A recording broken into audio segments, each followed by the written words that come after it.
So the lighting in here is pretty terrible, but I've added some shading, some indentations for his veins, little imprints for the nails on the thumb, and it's come to life.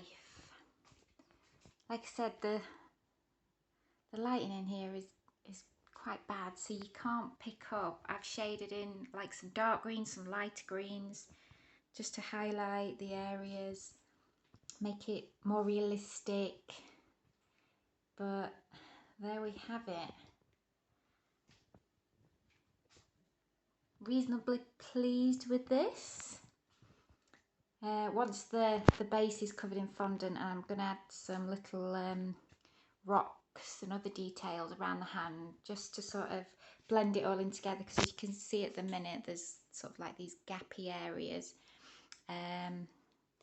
So yeah, be able to blend it all together. That'll come next, but that's the stage I'm at the minute.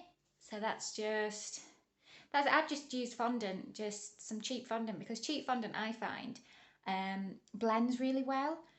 So I've been able to sort of put it on in bits and blend it, so it's you can't see where I've sort of patched bits, and then it sort of stays soft enough for me to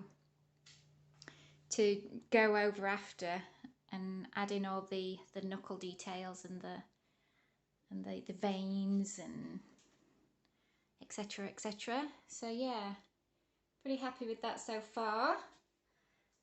Things are going to start coming to life now a little bit more, and hopefully my next video I shall film in the morning, so the light will be a lot better, so I'll be able to see it better as well. So yes,